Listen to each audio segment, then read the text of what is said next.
بسم اللہ الرحمن الرحیم الحمد للہ رب العالمین والصلاة والسلام علی سید الانبیاء والمرسلین وعلی آلہ وصحبہ اجمعین اما بعد قال اللہ عز وجل فی القرآن المجید قل سیروا فی الارض فانظروا كيف بدأ الخلق ثم ينشئ النشأة الله الآخرة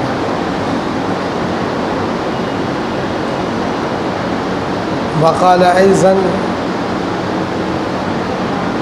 وأنه هو أمات وأحيا وأنه خلق الزوجين الذكر والأنثى صدق الله العلي العظيم. آج سب سے پہلے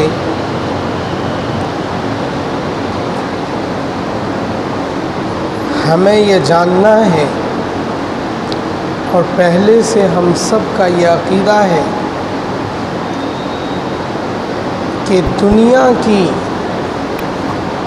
ہر چیز جس طرح مرتی رہتی ہے اور کچھ چیزیں پیدا ہوتی رہتی ہیں اور جو چیز بھی پیدا ہوتی ہے وہ مرتی رہتی ہیں. دنیا کی ہر چیز مرتی ہے.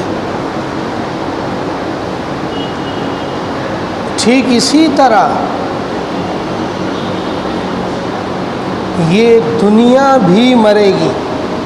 یہ ہمیں جاننا ہے کہ دنیا میں جو کچھ بھی ہے، جو چیزیں بھی ہیں، جیسے یہ مرتی ہیں، ٹھیک اسی طرح یہ ساری دنیا بھی مرے گی.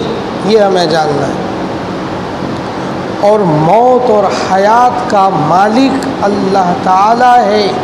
اللہ تعالیٰ نے سورہ نجم میں آیت کریمہ نازل فرمائی کہ وَأَنَّهُ هُوَ أَمَاتَ وَأَحْيَا، اور اللہ ہی ہے جو مارتا اور جلاتا ہے، وہی موت کا مالک ہے اور وہی زندگی کا مالک ہے.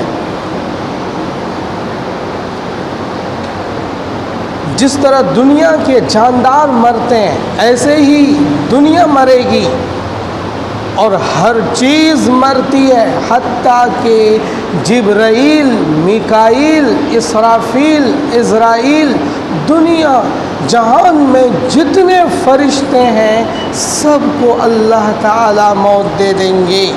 یہ دنیا کی ہر چیز مرتی ہے،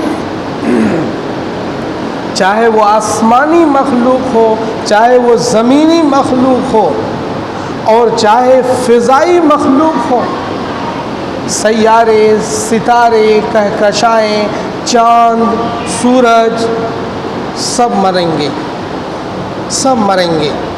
دنیا بھی مرے گی. جس دن دنیا مرے گی، جس دن سورج مرے گا، جس دن چاند مرے گا، جس دن ستارے مریں گے، اسی دن کو یوم الآخرہ کہتے ہیں. اسی دن کو قیامت کا دن کہتے ہیں. جس دن دنیا، سورج، چاند، ستارے یہ مریں گے، اس دن کو قیامت کا دن کہا جاتا ہے. اس قیامت والے دن پر ایمان لانا ہر مومن کے لیے فرض ہے. اگر قیامت کے دن پر ایمان نہیں رکھتا تو مومن نہیں ہے، وہ ایمان والا نہیں مانا جائے گا. ایمان والا جب مانا جائے گا جب وہ یہ یقین رکھتا ہو، یہ عقیدہ رکھتا ہو کہ دنیا مرے گی، سورج مرے گا، چاند مرے گا، ستارے مریں گے، سب ختم ہوں گے. یہ عقیدہ جب تک نہیں رکھیں گے تب تک ایمان والا نہیں کہلائیں گے. اسی ٹوٹ پھوٹ والے دن کو، اسی دنیا کی موت والے دن کو یوم الآخرہ کہا جاتا ہے. اور ایمان لایا میں نے قیامت کے دن پر، اور ایمان لایا میں نے قیامت کے دن پر. ایسا کیوں ہے؟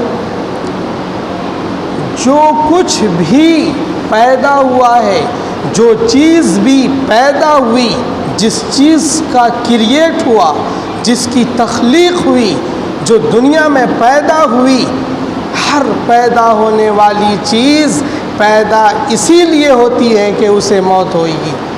ہر پیدا ہونے والی چیز کو موت آنی ہے، یہ کنفرم ہے۔ سو دنیا بھی پیدا ہوئی ہے، دنیا ہمیشہ سے نہیں ہے، دنیا ہمیشہ سے نہیں ہے، سورج ہمیشہ سے نہیں ہے، چاند ہمیشہ سے نہیں ہے، ستارے ہمیشہ سے نہیں ہیں، کہکشائیں ہمیشہ سے نہیں ہیں۔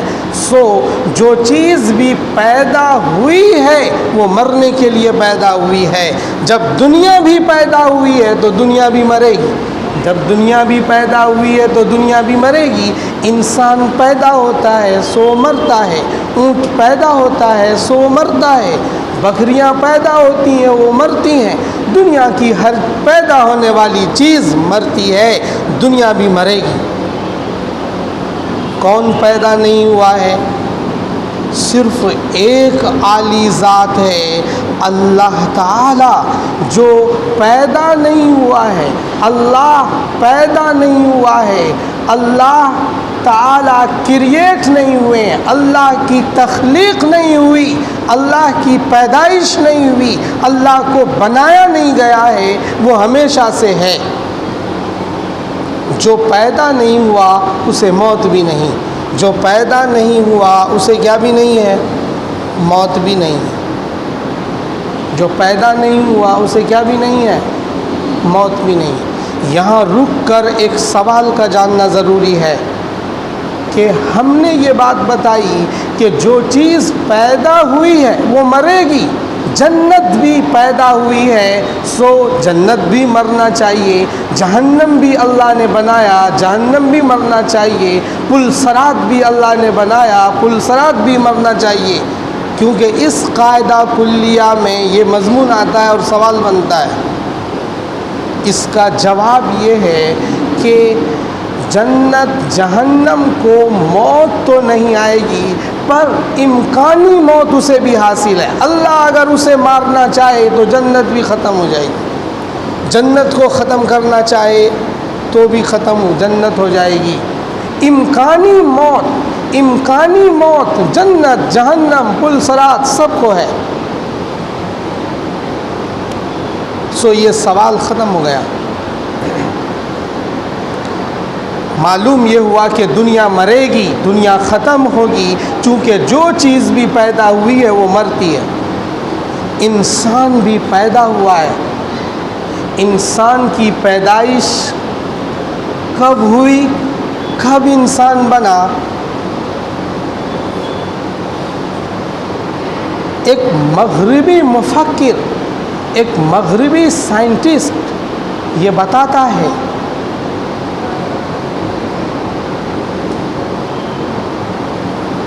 کہ انسان رفتہ رفتہ انسان بنا ہے۔ پہلے یہ بندر تھا،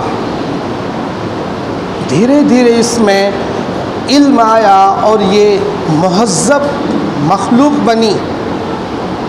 یہ جنگلی تھے، جنگلی سے پہلے بندر تھے، دھیرے دھیرے اس میں تہذیب آئی اور تمدن آیا، کلچر آیا، جس سے اب یہ ایسا انسان دکھتا ہے جیسا ہم لوگ دکھتے ہیں۔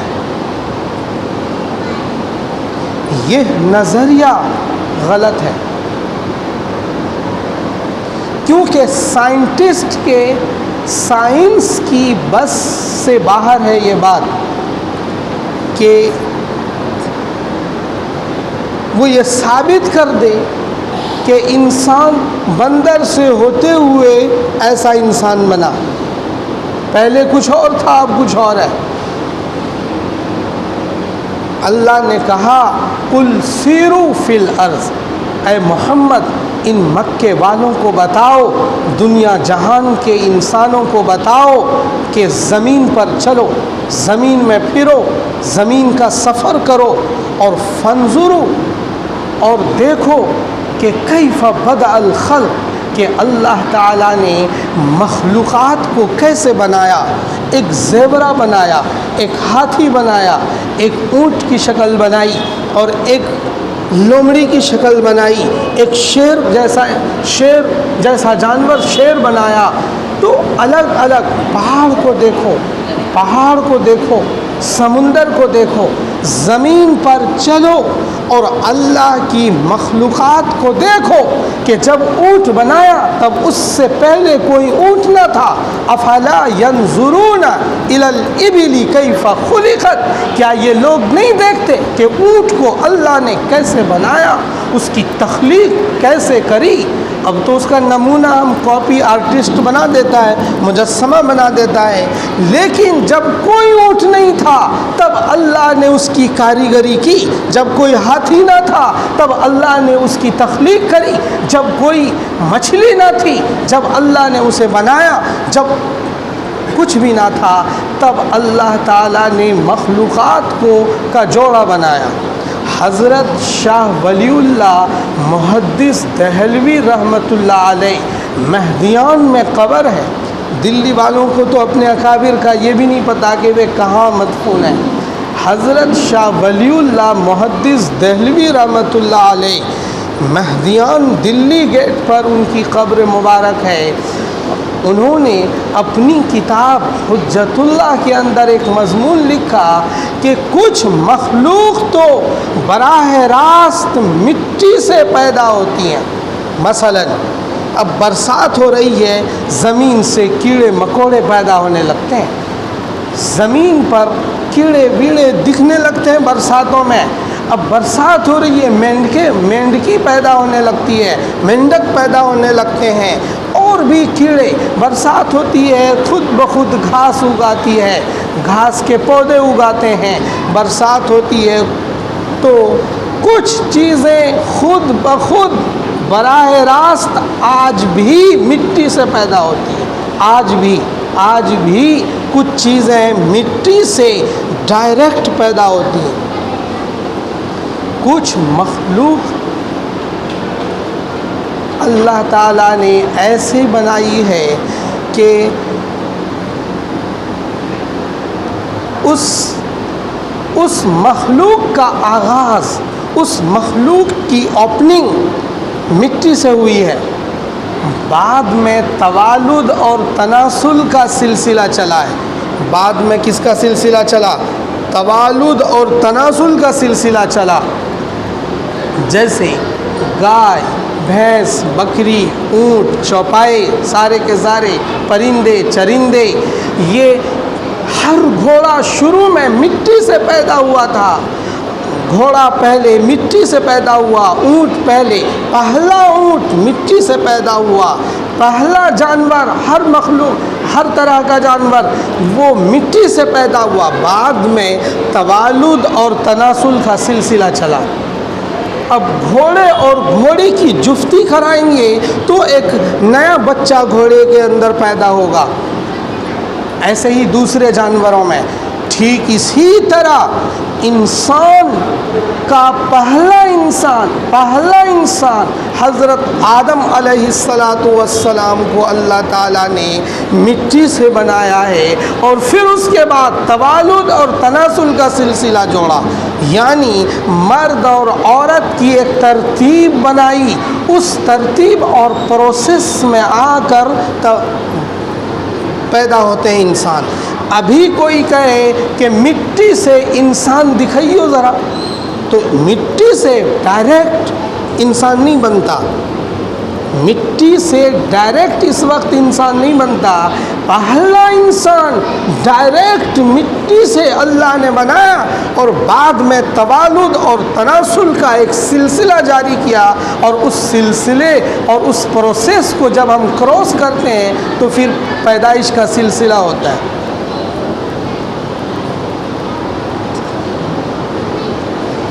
حضرت علی رضی اللہ تعالی عنہ کے دور میں ایک کیس آیا، اور وہ کیس تھا ایک خنثی مشکل کا۔ ایک شخص نے ایک خنثی مشکل سے نکاح کر لیا، ایک شخص نے ایک خنثی مشکل سے نکاح کیا. خنثی مشکل آپ کو نہیں سمجھ میں آ رہا ہوگا. خنثی مشکل یہ جو ہجڑے ہوتے ہیں، یعنی جو نہ مرد ہوتا ہے نہ عورت، کلیئر اس میں بھی ایک حصہ اور ایک اور ہے، اس کو کہتے ہیں مشکل. یعنی ایک ایسا انسان، وہ انسان ہے، ایک ایسا انسان جس میں مرد کی بھی علامتیں ہوں اور عورت کی بھی علامتیں ہوں، اس کو کہتے ہیں مشکل خنثی، مخنث. اس کو کہتے ہیں کیا؟ مخنث. مشکل مخنث جس میں عورت کی بھی علامتیں ہوں اور مرد کی بھی علامتیں ہوں. حضرت علی کے زمانے میں ایک شخص تھا جس کی شرمگاہ مرد کی بھی تھی اور عورت والی بھی تھی. اس خنثی مشکل سے ایک شخص نے شادی کیا، اور شادی میں مہر جو دیا، مہر ایک باندی دی، مہر ایک لونڈی باندی دی. اس زمانے میں باندیوں کا سلسلہ چلتا تھا. باندی مہر میں پیش کیا. جب اس نکاح کرنے والے شخص نے اس خنثی مشکل سے ملاقات کی تو اس ملاقات کے نتیجے میں ایک لڑکا پیدا ہوا.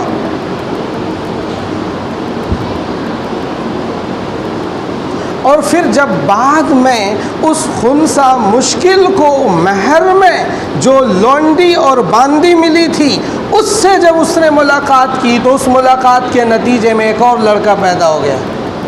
کیونکہ باندیوں سے بیوی کی طرح مل سکتے ہیں، تو وہ خنثی اس باندی سے ملا تو اس سے ایک لڑکا پیدا ہوا. اب یہ معاملہ کورٹ میں پہنچا، سماج سے کورٹ میں معاملہ پہنچا کہ یہ مرد ہے یا عورت. اگر یہ مرد ہے تو اس کا نکاح اس شخص سے غلط ہے، اور اگر یہ عورت ہے تو پھر اس باندی سے ملنے پر اس کو بچہ کیسے پیدا ہوا، اس باندی کو.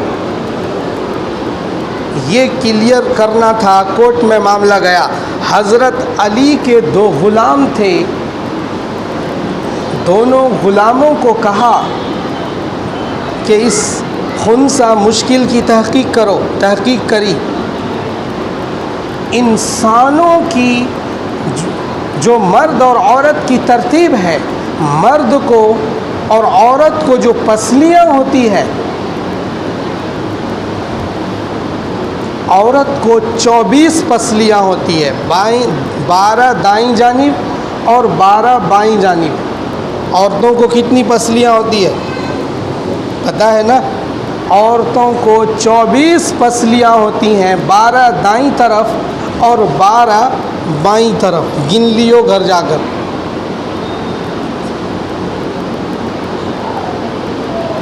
ویسے گنا تو میں نے بھی نہیں ہے، میں نے پڑھا ہے اس لیے بتا رہا ہوں. 12 دائیں طرف اور 12 بائیں طرف، 24 پسلیاں. اور مردوں کو دائیں طرف تو 12 پسلیاں ہوتی ہے، دائیں طرف 12 پسلیاں ہوتی ہیں اور بائیں طرف 11 پسلیاں ہوتی ہیں. کل ملا کر مردوں کی پسلیاں 23 ہوتی ہیں اور عورتوں کی پسلیاں 24 ہوتی ہیں.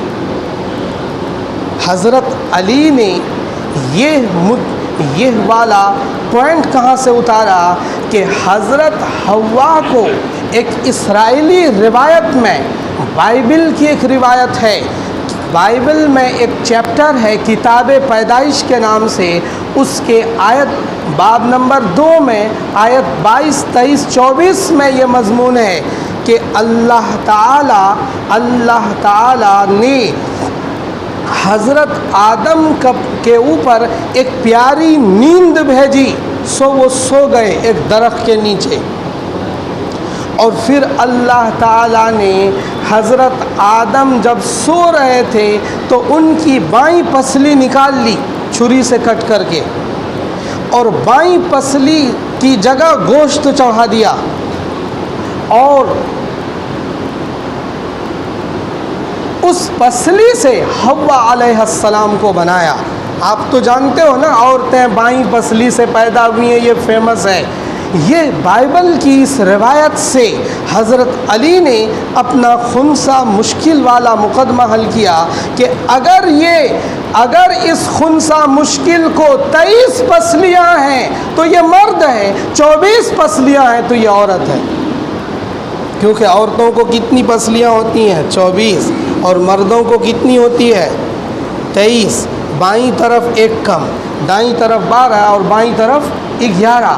تو حضرت علی کا دماغ، ایک قاضی بھی تھے وہ، تو انہوں نے اس روایت سے جو بائبل میں مذکور ہے، پھر اب یہ مضمون آیا کہ حضرت آدم اور حضرت حوا کی تخلیق کیسے ہوئی۔ حضرت آدم علیہ السلام کو اللہ تعالیٰ نے عناصر اربعہ، آگ، پانی، مٹی، ہوا سے بنایا، جس میں مٹی کا مادہ غالب تھا، سو آدم کو بشری مخلوق، خاکی مخلوق کہا جاتا ہے۔ لیکن کیا حقیقت ایکچولی عورت کو بائیں پسلی سے ہی پیدا کیا؟ بائیں پسلی کا مطلب ہے بائیں طرف میں جو اوپر میں چھوٹی والی پسلی، سب سے اوپر وہ ٹیڑھی ہوتی ہے اور چھوٹی بھی ہوتی ہے۔ اوپر والی پسلی ٹیڑھی بھی زیادہ ہوتی ہے اور چھوٹی بھی ہوتی ہے۔ کیا حقیقت میں عورت کو ایسا ہی بنایا؟ اس سلسلے میں جمہور علماء کا یہی مسلک ہے کہ بائیں پسلی سے ہی پیدا کیا ہے، اور دلیل نہ قرآن میں کلیئر ہے، نہ حدیث میں، آثار میں ہے، یعنی صحابہ اور تابعین کے اقوال میں۔ قرآن میں کلیئر یہ نہیں ہے کہ بائیں پسلی سے عورت کو اللہ نے کریٹ کیا، حدیث میں بھی نہیں ہے۔ حدیث میں بخاری شریف میں ایک مضمون ہے کہ عورتوں کے ساتھ اچھا برتاؤ کرو کیونکہ وہ بائیں پسلی سے پیدا ہوئی ہے، اور بائیں پسلی کو تم سیدھا کرو گے تو وہ پسلی ٹوٹ جائے گی، اس لیے سیدھا مت کرو، چھوڑ دو، کم سے کم ٹیڑھی تو رہے گی، ورنہ وہ بھی نہیں رہے گی، ٹوٹ ہی جائے گی۔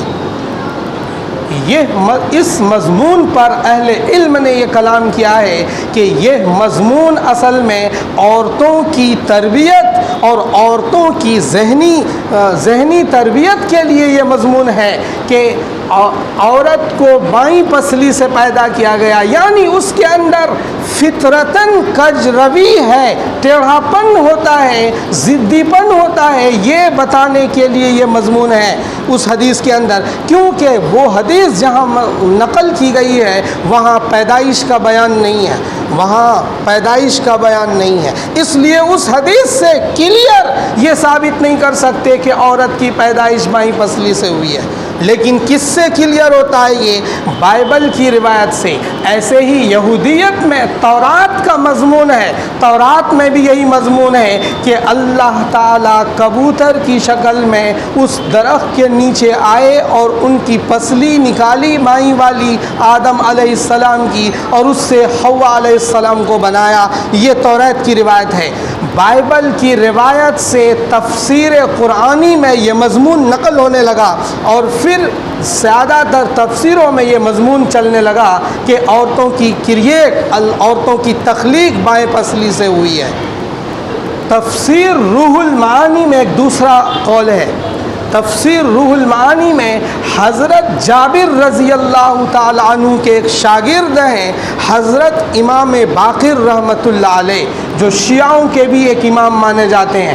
حضرت امام باقر کا ایک قول ہے کہ خلقت، تفسیر روح المعانی کے حاشیے میں یہ مضمون ہے، جو خود روح المعانی کے لکھنے والے نے اس حاشیے کو چڑھایا ہے۔ خلقت حواء من بقیت طینۃ آدم، یہ عبارت ہے، خلقت حواء من بقیت طینۃ آدم۔ اس کا ترجمہ ہوا کہ حوا کو پیدا کیا گیا ہے آدم کی پیدائش کے بعد بچی ہوئی مٹی سے۔ حوا کو بنایا گیا ہے آدم کی پیدائش کے بعد بچی ہوئی مٹی سے۔ یہ حضرت جابر کے ایک شاگرد حضرت امام باقر رحمۃ اللہ علیہ کا یہ قول ہے۔